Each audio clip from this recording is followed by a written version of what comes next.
Where have you been today, Bartimaeus? I've been in a world of hunger and fear and darkness. I've been by the side of the road I name despair. I've been cast off like something beyond repair. What have you heard today, Bartimaeus? I've heard the pain of those who cry for justice. I've heard the pain of those who cry for peace. I've heard someone is near who brings release. What do you need today, Bartimaeus? I need to know that joy can rise from ashes. I need to know that hope can rise from grief. I need to see the sun touch the lifted leaf. What did you do today, Bartimaeus? I called to the Son of David who comes to save us. I called to the one who mercy freely gives. I called to the one whose power opened my grave. Where are you going today, Bartimaeus? To be with Christ as he brings new days to others, to follow the one who's brought me this new sight, to share with all God's people this new life. Bartimaeus. It's a name most people don't think about, but the mere fact that it's mentioned lets us know that it's important. Oops, I did it again.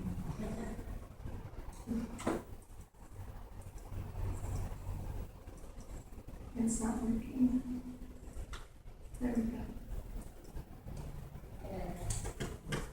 There are about 30 stories in the Bible that are healing stories, and that's in the 4 Gospels.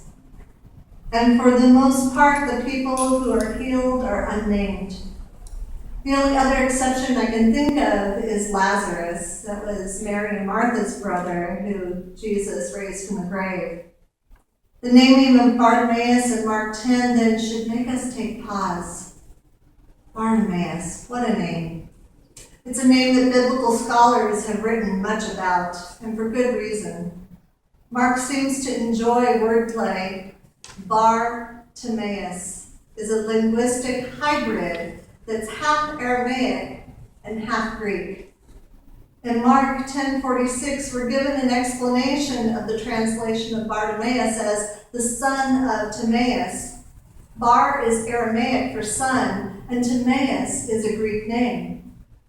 If the name Timaeus seems familiar to you, you might be recalling lessons from an introduction to philosophy class. Timaeus is the title of Plato's most famous dialogue, and also the name of his narrator. In his book, Philo of Alexandria and the Timaeus of Plato, classic scholar David Runius says that the Timaeus was the only Greek prose work up to the 3rd century CE that every educated man would have read. So it's quite probable that Mark would have been familiar with this narration. In Timaeus, Plato contrasts seeing the mere physical world while at the same time being blind to eternal truths. So when Bartimaeus was telling Jesus, "Rabbi, I want to see," he probably meant more than just seeing the mere physical world.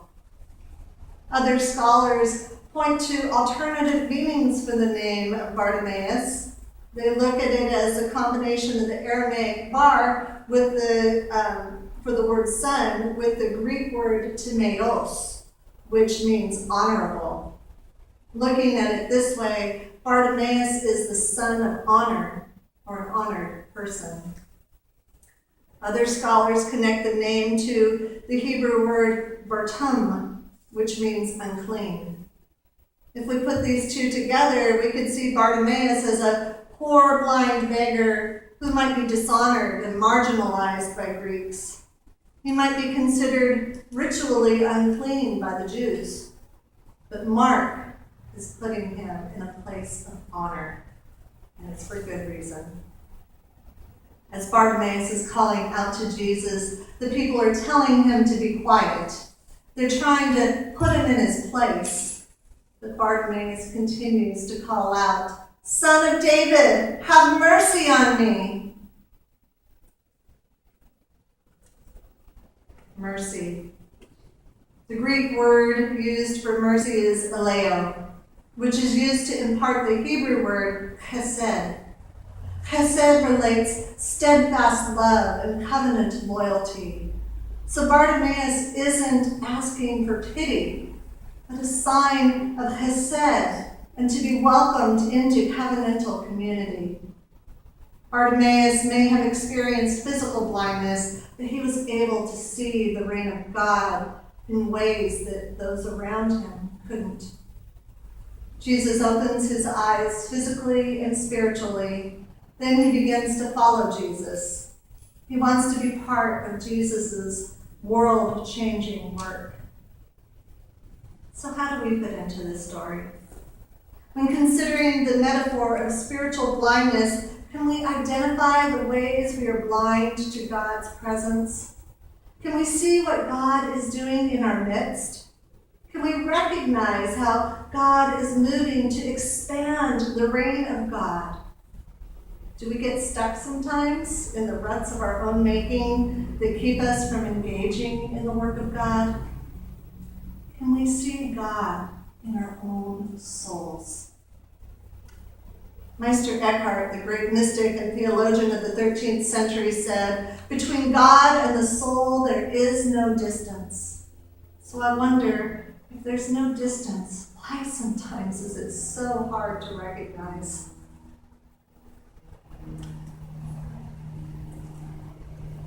In his book, Falling Upward, Richard Rohr says that it's our ego that keeps us blind.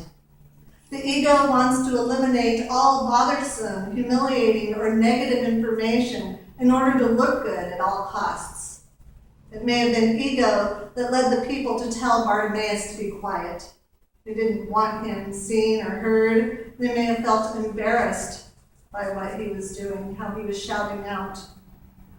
Rohr says, the ego wants to keep you tied to your easy and acceptable levels of knowledge.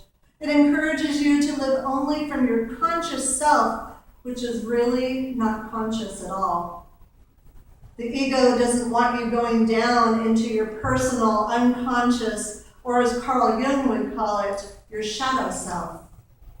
The shadow includes all those things about yourself that you don't want to see, are not yet ready to see, or you don't want others to see.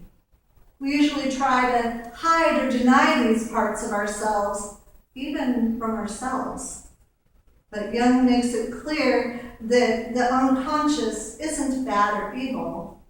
It's just hidden from us. We shouldn't avoid the deep self. Jung believes that when we go deep enough, we will find the numinous, which is the transcendent God. We will find the place where we are complete and whole. By working to recognize your true self, your inner and inherent identity, you will find your real purpose and identity is wrapped up with God at a much deeper level than the positive image you present to the world. The ego still has a place, but now it's in the service of the true self, or the soul. This is where you can encounter a power greater than you that can open your eyes to reveal that you don't need to be perfect, rich, or famous to feel alive. Aliveness comes from the inside out. So where do we start if we want to live at a deeper level? Well, we could start by being able to laugh at ourselves instead of taking ourselves so seriously. A woman recently told me her story of how she had her ego kind of broken and was able to laugh at herself. She had gone to a dentist appointment at a new dentist office she'd never been to before. And when she was waiting in the waiting room, she looked up and saw the dentist diploma. And she saw his name and thought, oh, I went to high school with a boy that name. And she remembered the tall, handsome young boy that she went to high school with. And when the dentist walked in, she knew it couldn't be the same boy because this man was tall, but he was balding and had deep lines in his face. And she thought, oh no, surely this isn't the same person I went to high school with. Well, after he had examined her teeth, she thought, well, I'll ask. And she said, did you go to the local high school?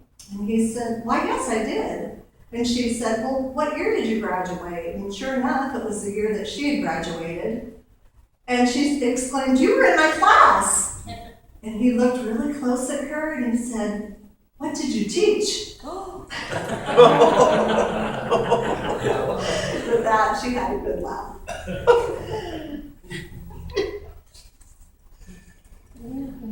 When we can laugh about our ego, we can break it open to see deeper inside ourselves.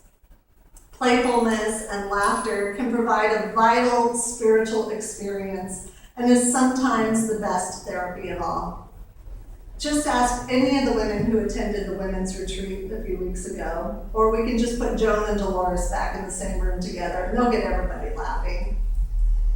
Whether it's through laughter, prayer, meditation, or some other form of inner work to find our true self, we can let go of old visions so we can embrace God's future.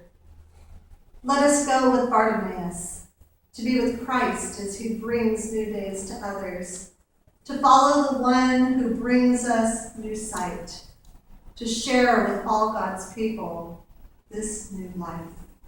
Amen.